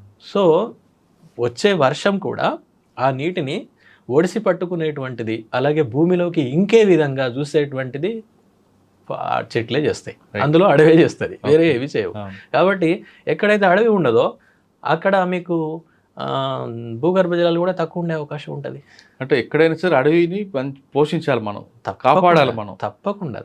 సార్, ములుగు నుంచి ఎక్కడికి వచ్చారండి? ఇక ఇప్పుడు ప్రస్తుతం ములుగు నుంచి ఇక్కడికి వచ్చేస్తాను అంతే. నేను 10 ఏళ్ల పాటు ఫారెస్ట్లో చేశాను, పూర్తిగా ఫారెస్ట్ అంటే ఫారెస్టే. ఇక తర్వాత ఒక 2 ఇయర్స్ అయింది సార్ ఇక్కడికి వచ్చి. 2 ఏళ్ల నుండి ఇక్కడ ఏంటంటే ట్రైనీస్ ఉంటారు అంతా, అంటే మా beat officers, section officers, even range officers కూడా ఉంటారు, వేరే రాష్ట్రాల నుంచి వచ్చినటువంటి వాళ్ళు. సో ఇక వీళ్ళ గురించి ఇక్కడ ఏంటి ట్రైనింగ్ ఇవ్వడం వాళ్ళకి, అంటే నేననే కాదు చాలా మంది ఉంటారు, మీరు ఓ 20 మంది ఉంటారు, 15 నుంచి 20 మంది సార్. అందులో అయితే కొన్ని ప్రశ్నలు ఉన్నాయి, ఒక్కొక్క దానికి మీరు కొంచెం బ్రీఫ్గా చక్కగా అందరికి చెప్పాలి. ఓ 10 ప్రశ్నలు ఉంటాయి, ప్రయత్నం చేస్తాను సార్. చెప్పండి. ప్రస్తుత పరిస్థితుల్లో పర్యావరణం, అడవుల పాత్ర ఏంటి, అడవుల వల్ల లాభాలేంటి? ఎస్ సార్, ఇప్పుడు ఇందాక నేను చెప్పినట్టుగా ఇంకా గతంతో పోలిస్తే ఇప్పుడు పర్యావరణం పాత్ర చాలా పెరిగింది, ఎందుకంటే నాశనం అయిపోతుంది కాబట్టి అందరూ కూడా దాన్ని పరిరక్షించాలి. మీరు అన్నట్టు ఇందాక కేవలం అటవీ శాఖ పాత్రే కాదు, అందరూ చేయాల్సినటువంటిది. అటవీ శాఖ వాళ్ళు మొత్తం ఇంత పెద్ద ఫారెస్ట్ని కాపాడడానికి ఉండేవాళ్ళు ఒక 5,000 మంది కంటే ఎక్కువ ఉండరు సార్, 5,000 మంది మాత్రమే ఉంటారు. అంతేకాకుండా కమ్యూనిటీ యొక్క తోడ్పాటు లేకుండా మనం ఏం చేయలేం. ఇప్పుడు ఫర్ ఎగ్జాంపుల్ ఒక ప్రాంతంలో నేను పనిచేశాను, అక్కడ 260 చదరపు కిలోమీటర్ల మేర ఫారెస్ట్ ఉంటుంది, 26,000 హెక్టార్లు. ఓకే, 26,000 హెక్టార్లను 12 మంది, 5,000 మొత్తం రాష్ట్రానికి చెప్పాను సార్. మేము ఉండేది 12 మంది ఉండేవాళ్ళం అప్పుడు. 12 మంది మేము ఎట్లా కాపాడతాం అంటే, సరే లా ఇంప్లిమెంటింగ్ అదంతా తర్వాత సంగతి, అది చేయొచ్చు, అది చేయడం కాదు, కానీ ఏంటంటే జనాల యొక్క తోడ్పాటు అది లేకుండా మాత్రం మనం చేయలేము. అన్ని చోట్ల చేయాలి అది, విలేజెస్, ఫారెస్ట్ విలేజెస్ అనే కాదు, ఈవెన్ మీరు అన్నట్టు అర్బన్ ఏరియాస్లో కూడా అందరూ చేస్తేనే అవుతుంది. ముఖ్యంగా ఈ అడవుల నిర్మూలన, ఇప్పుడు వ్యవసాయం కోసం ఈ జనాభా బాగా పెరిగిపోవడం, ఇప్పుడు ఇదివరకు ఏదో 30-40 కోట్లు స్వతంత్ర టైంలో ఉన్నటువంటిది కాస్త ఇప్పుడు మొత్తం ఇంత వచ్చేసరికి భూమి అయితే పెరగలేదు కదా, అందుకని అడవులు నాశనం అయిపోతున్నాయి. నెంబర్ 2, ఆవరణ వ్యవస్థలో మానవుడి స్థానం ఏమిటి? ఎస్ సార్, ఇక్కడ ఏంటంటే ఆవరణ వ్యవస్థ అనేటువంటిది అన్ని జీవజాతులు ఉండేటువంటివి ఒకదాని మీద ఒకటి ఆధారపడి ఉంటాయి. ఇందాక టైగర్ ఎగ్జాంపుల్ చెప్పాను కదా, అట్లా మనిషి అనేటువంటి వాడు కూడా అందులో ఒక భాగం. అంతేగాని ఆవరణ వ్యవస్థ మీద ఉండడు మనిషి, కానీ మనమేమో మీద ఉన్నట్టు మిగతా వాటి మీద అందరి మీద పెత్తనం చేస్తున్నట్టు మనం అనుకుంటున్నాం.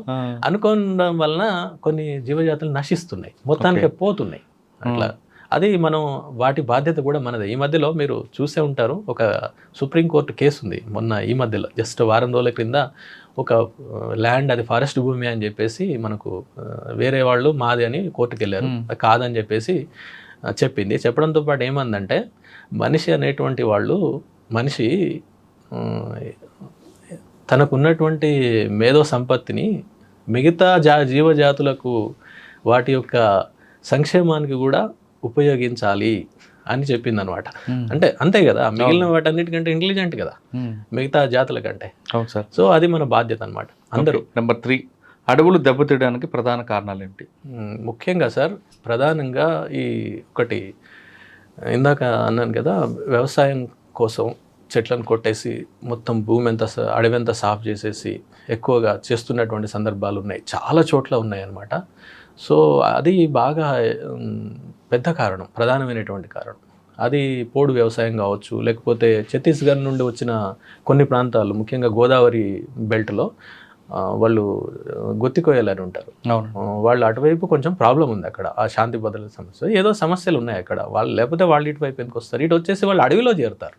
అడవిలో ఎందుకంటే వాళ్ళు ఫారెస్ట్ డ్వెల్లింగ్ ట్రైబ్స్, వాళ్ళు బయట ఉండేవాళ్ళు కాదు, వాళ్ళ జీవన విధానమే అట్లుంటుంది.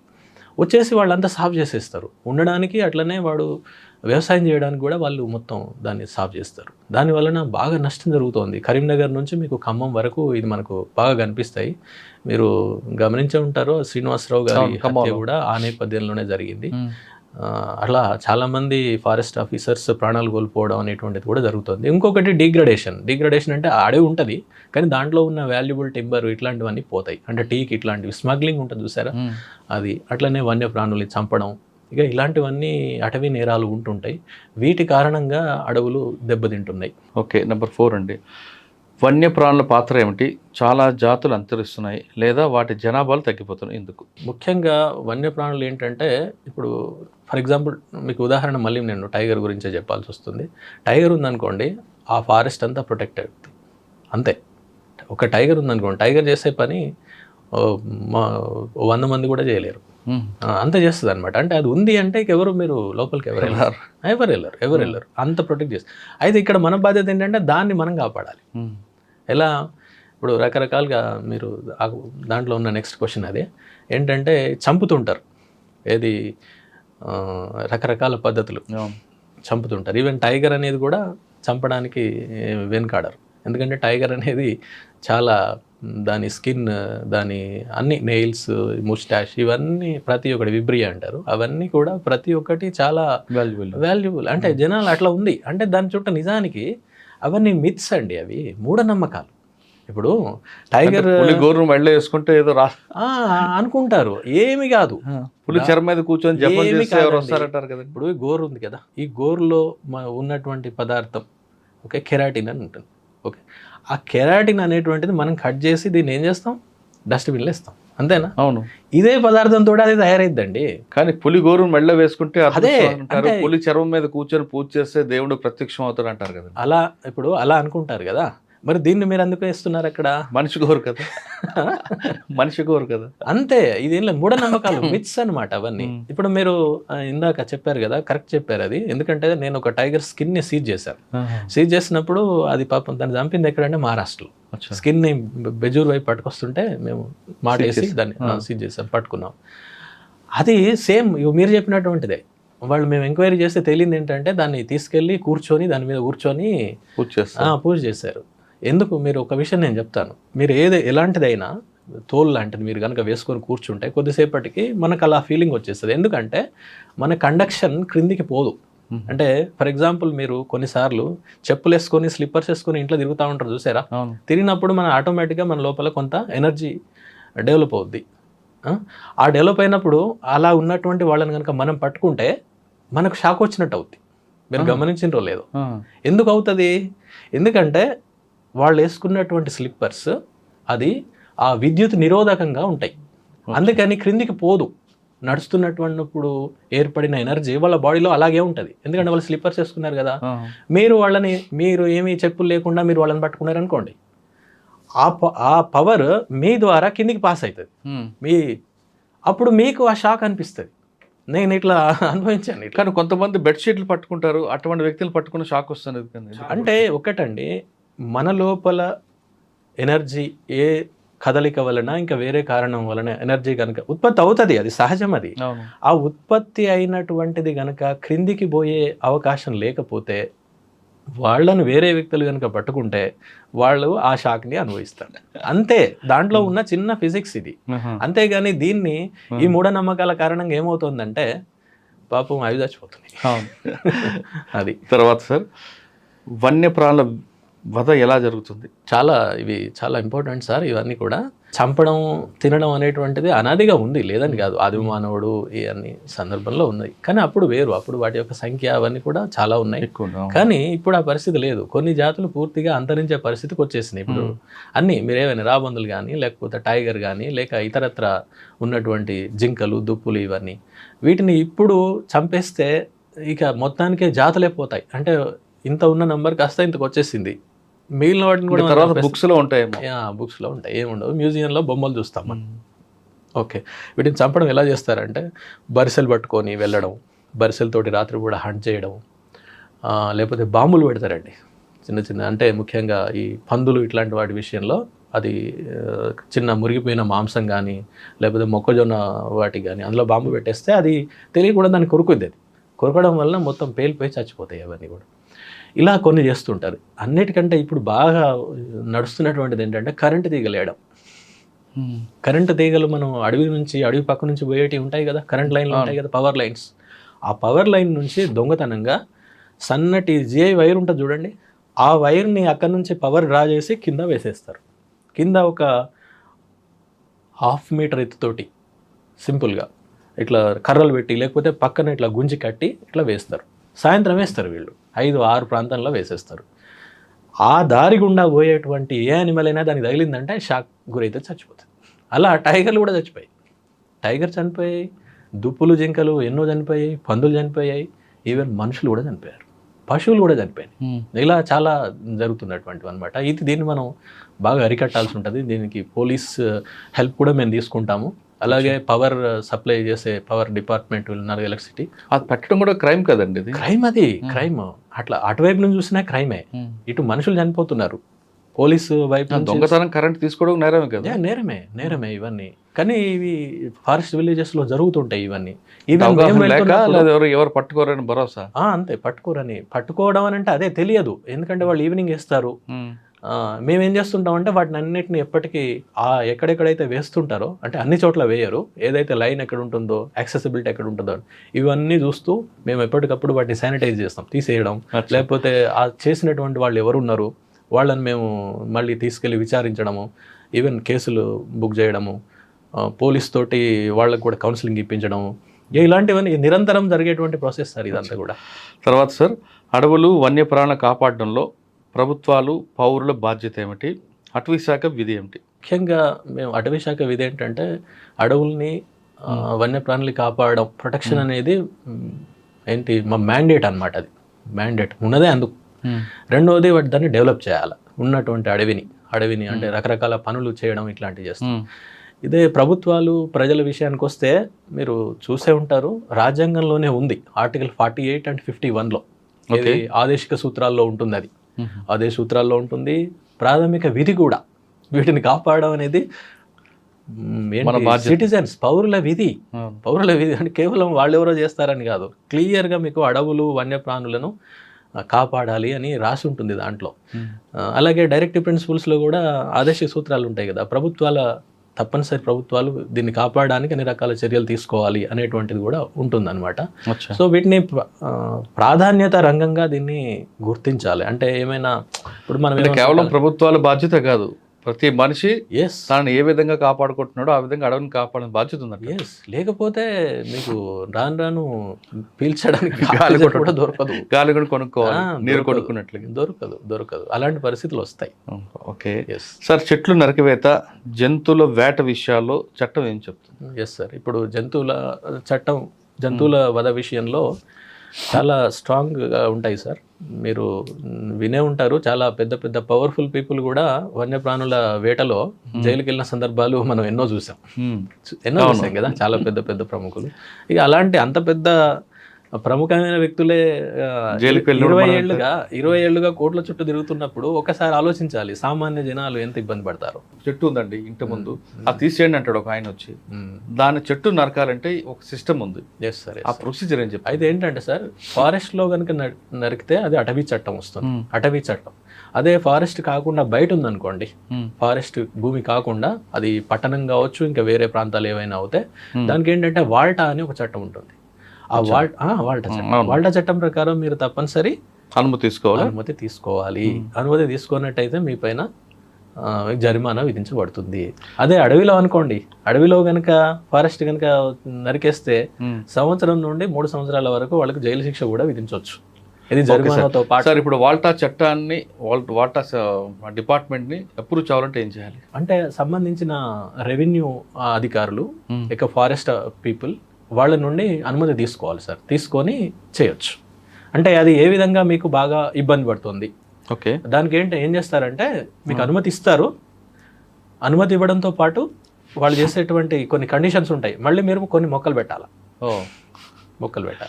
అట్లా ఆ కండిషనల్గా వాళ్ళు అనుమతిస్తారు, అప్పుడు మనం చేసుకోవచ్చు.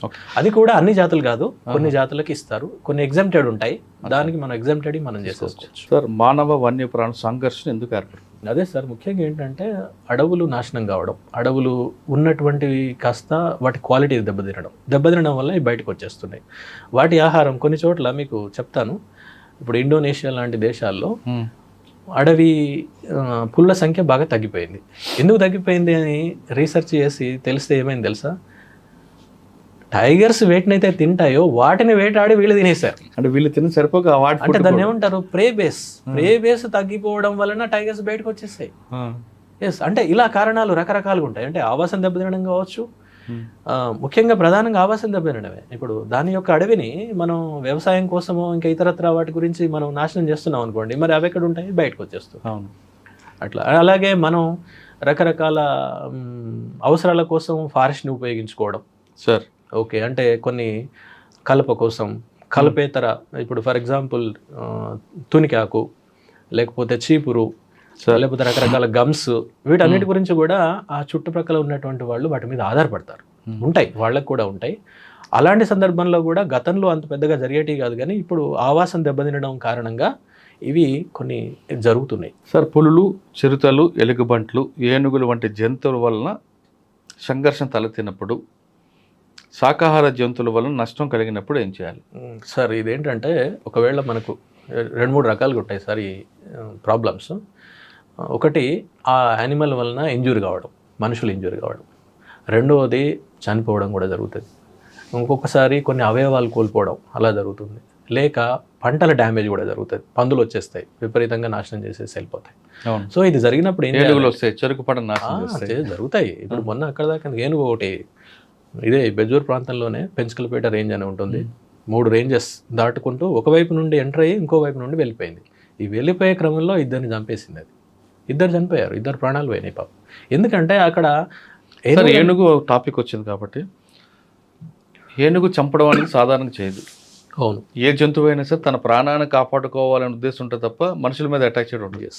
ఏనుగు మనకు కాషన్స్ ఇస్తుంది అటు కదండి. అవును, అన్ని టైగర్ కూడా, ఏ యానిమల్ అయినా కూడా. ఇప్పుడు మీరు అక్కడ దాకా ఎందుకు సార్, మీరు మనకు బాగా తెలిసిన ఎగ్జాంపుల్ నేను ఒకటి చెప్తాను.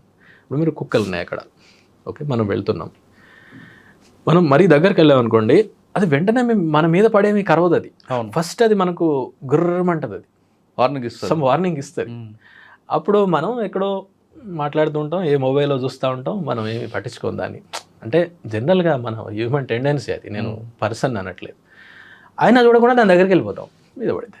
అంటే ప్రతి దానికి ఏంటంటే దానికంటూ ఒక బార్డర్లో ఉన్నప్పుడు ఒక ప్రత్యేకమైన ఏరియా ఉంటుంది. ఆ ఏరియా వరకు అది థ్రెట్ను పర్సీవ్ చేయదు. ఏం కాదులే, ఇక్కడి వరకు వచ్చినా కూడా నేను వెళ్ళిపోవచ్చు అని అనుకుంటుంది అనమాట. మీరు ఆ లిమిట్ని కూడా దాటారు, మీద పడితే. ఏనుగు ఏం చేస్తుంది? అయితే ఇది కూడా ఇప్పుడు మొన్న జరిగింది కూడా, వస్తున్నప్పుడు ఈ ఏనుగు గురించి మన ప్రాంతంలో ఐడియా లేదు. ఎందుకంటే ఏనుగులు మన అడవిలలో లేవు. ఈ మధ్యలో వచ్చినటువంటిది అది.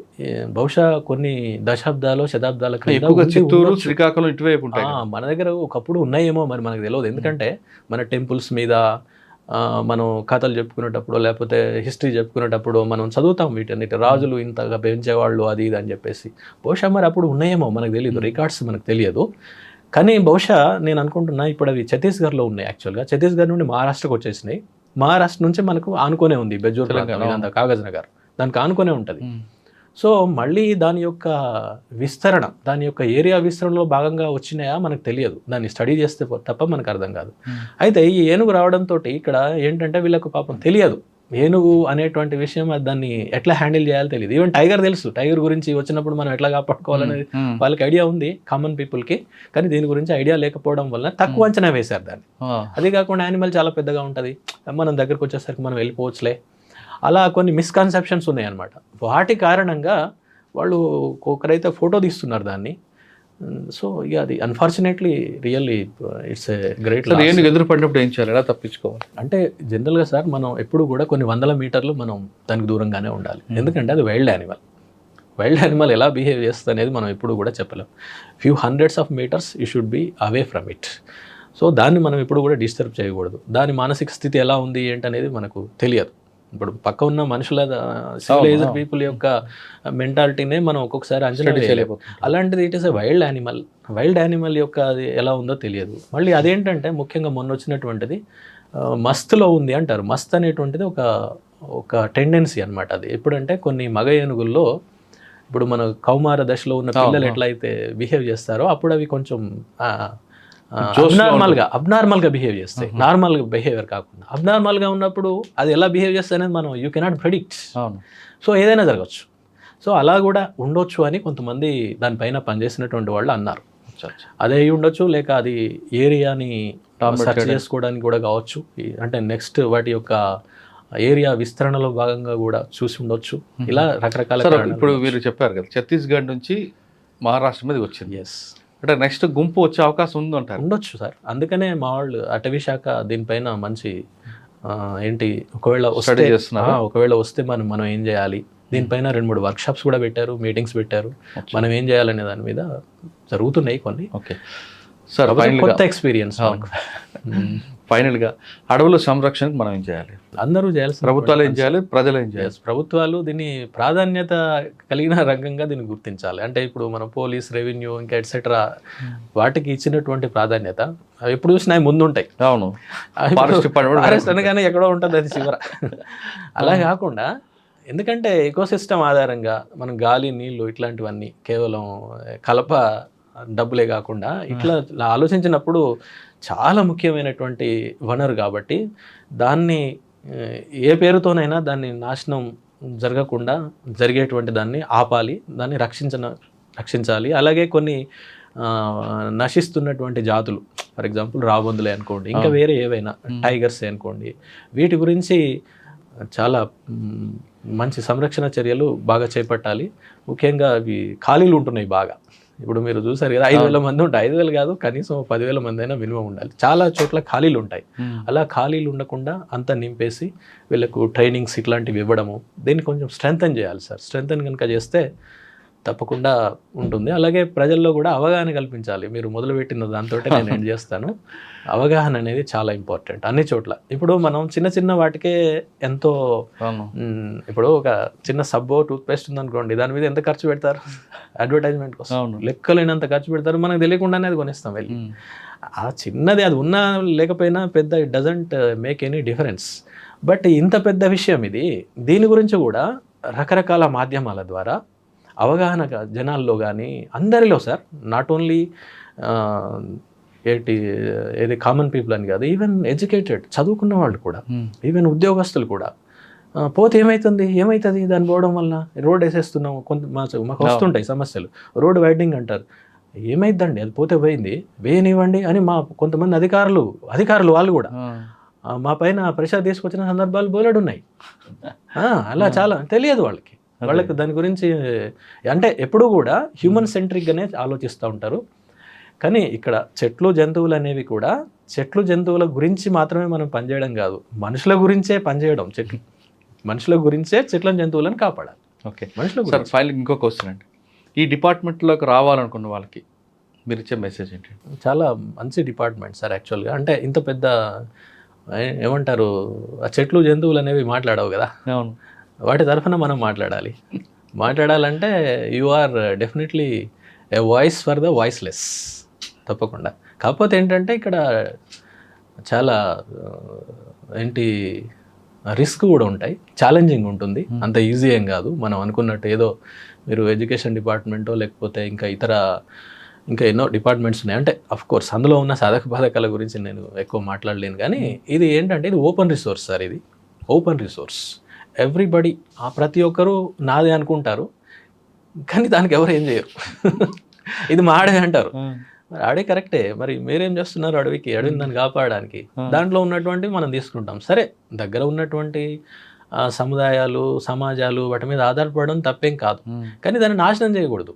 ఎందుకంటే అది మన గురించి మాత్రమే కాదు, మన ముందు తరాలు అనుభవించారు. 10 తరాలు 50 తరాల ముందుకెళ్ళినా అదే అడవి మీకు ఉపయోగపడింది. మీ తరం కూడా పోయిన తర్వాత మళ్ళీ 50-100 తరాలు వస్తాయి. అన్ని తరాలకు కూడా అది ఉపయోగపడాలి. అలా కాకుండా మనం ఇప్పుడే మొత్తం ఎక్స్ప్లాయిట్ చేస్తే అది నాశనం అయిపోతుంది. అంటే ఇది ఒక రకంగా మా వాళ్ళు చెప్పే మాట ఉంటుంది ఒకటి, అంటే we're working for not only for this generation, but we're working for the generations to come. వచ్చే జనరేషన్స్ కూడా మనం చేస్తున్నాము అని మా కొంతమంది సీనియర్ ఆఫీసర్స్ మమ్మల్ని ఇన్స్పైర్ చేస్తుంటారు అనమాట. అంటే కొద్దిమంది ఉంటారు, there are certain people who are really guiding us. కాకపోతే రిస్క్స్ ఉంటాయి, నేను కాదనట్లేదు. చాలామంది వదిలిపెట్టిపోదాం అది ఇదని అనుకుంటూ ఉంటారు వేరే ప్రయత్నాల వల్ల, ఎందుకంటే వాళ్ళకు కొన్ని ప్రెషర్స్ కూడా ఉంటాయి అనమాట. ఇప్పుడు నేను మీకు ఇందాక అన్నాను కదా, చదువుకున్న వాళ్ళే సహకరించట్లేదు, వేరే ఇతర ఉద్యోగస్తులే సహకరించారు. పోతే ఏమవుతుందండి, అదేం పోతే ఏమవుతుంది, వేసేద్దాం, రోడ్ వేసేద్దాం, లేకపోతే అది కట్టేద్దాం, ఇది కట్టేద్దాం. కరెక్టే సార్, దానికి ఒక ప్రొసీజర్ ఉంది కదా. ఇప్పుడు ఒకటి మీరు రోడ్డు వేయాలన్నా, వేరే ఏదైనా కట్టాలన్నా కూడా నేను ఇక్కడ మీకు ఒక మాట చెప్పాలి, ఎలాంటి డెవలప్మెంటల్ వర్క్స్కి ఫారెస్ట్ డిపార్ట్మెంట్ ఏం వ్యతిరేకం కాదు. మీరు ఒక రోడ్ వేస్తున్నారు, చిన్న రోడ్డు కాస్త 4 లేన్ల రోడ్ వేశారు, దానికి పర్మిషన్ తీసుకోవాలి. ఒకటి అటవీ సంరక్షణ చట్టం 1980, ఫారెస్ట్ కన్జర్వేషన్ యాక్ట్ 1980 అని ఒకటి ఉంటుంది. అది ఏం చెప్పిద్దంటే, మీకు ఫర్ ఎగ్జాంపుల్ మీకు ఒక 100 ఎకరాల భూమి కావాలి ఒక రోడ్డుకి, మీరు 100 ఎకరాల భూమి మళ్ళీ వేరే చోట ఇవ్వాలి. ఇచ్చి మీరు ఇచ్చేటువంటి భూమిలో ఎట్లాగో చెట్లు ఉండవు, మళ్ళీ చెట్లు పెంచే విధంగా డబ్బులు కూడా ఇవ్వాలి. ఓకే, అయిన తర్వాత మీకు ఇది హ్యాండ్ ఓవర్ చేస్తారు. కరెక్టే కదా అది. రైట్. అట్లా లేకపోతే ఏమవుతుంది, ఉన్నది కాస్త పోతుంటుంది కదా, అవునండి, చివరికి అక్కడ ఏం మిగలదు, ఇక అడవి ఏం మిగలదు. రైట్. ఇది అందరూ ప్రొసీజర్ ఫాలో కావాలి. ఇంకా దురదృష్టం ఏంటంటే కొంతమందికి ఇది ఉన్న సంగతి కూడా తెలియదు. కొంతమంది ఏమో నిర్లక్ష్యం చేస్తారు. ఏం కాదులేండి, ఏమున్నది, చిన్నదే కదండి, దానికి ఏమవుతుంది, మీరు చేసేయండి అని మాట్లాడే వాళ్ళు కూడా చాలామంది ఉంటారు. కానీ ఎప్పుడైతే ఈ అవగాహన కల్పించడం అనేది జరిగితే, ఈవెన్ కోర్టుల్లో కూడా సార్, కోర్టులోకి వెళ్ళినప్పుడు కూడా ఎలా ఉంటుందంటే, ఈవెన్ మ్యాజిస్ట్రేట్స్ అట్లాంటి వాళ్ళకి మేము సార్ ఈ చెట్లు కొట్టారు, జంతువులు కొట్టారు అంటే, వాళ్ళు ఈ మనుషులకు సంబంధించి ఎన్నో చూసుంటారు కదా, మనుషులదే పెద్ద పట్టించుకున్నప్పుడు ఈ జంతువులది ఏముందండి అన్న మాట్లాడే సందర్భాలు కూడా చాలా ఉంటాయి. కానీ మేము వాళ్ళకి కన్విన్స్ చేయాలి, అట్లా కాదు సార్, ఇలా ఉంటుంది, మీరు దీన్ని ఇట్లా చేయండి. అలాగే ఎవిడెన్సెస్, అది కూడా పెద్ద సమస్య మాకు. ఎందుకంటే ఇది అడవులలో జరుగుతాయి సార్, అవును, లోపల ఎక్కడో జరుగుతుంది. అక్కడ ఎవడు మీకు ఎవిడెన్స్ ఇస్తాడు, అడుగుతాడు. ఇవి చాలా వరకు ఇదో పెద్ద తలనొప్పి అయిపోతుంటుంది. అయినప్పటికీ మేము రిమైండ్ చేస్తుంటాము, ఛార్జ్ షీట్స్ వేస్తుంటాము, చూస్తుంటా. అంటే మా సిబ్బంది, పరిమితమైన సిబ్బంది ఉన్నప్పటికీ కూడా we try best to do our level best. Okay, చూస్తుంటాం. సమస్త మానవాళి హాయిగా ఆరోగ్యంగా ఉండాలంటే అడవులు అవసరం అంటున్నారు రామ్మోహన్ గారు. అడవిని కాపాడే బాధ్యత కేవలం అటవీ శాఖ ఒకటే కాదు, ప్రతి ఒక్కరు కూడా బాధ్యతగా తీసుకుంటే అడవి అనేది మనకే కాదు భావి తరాలకు కూడా ఎంతో ఉపయోగపడుతుంటారు. ఒకవేళ అడవి కానీ కనుమరుగైతే అది కేవలం పుస్తకాలు మాత్రమే పరిమితి అయితే కరోనా లాంటి పరిస్థితులు మరొకసారి వచ్చే అవకాశం ఉందని చాలా స్పష్టంగా తెలుస్తుంది. ఇది రామ్మోహన్ గారితో ఎక్స్క్లూజివ్. వచ్చే వారం మరొక ఇష్టం మళ్ళీ కలుద్దాం. అంతవరకు నమస్తే. Thank you sir, thank you very much. నమస్తే. మీరు ఎంత సబ్జెక్ట్ ఇచ్చారంటే వినే వాళ్ళకి మరి వాళ్ళు ఏ విధంగా తీసుకుంటారో చూడాలి. తప్పకుండా సార్, థ్యాంక్ యూ. నమస్తే.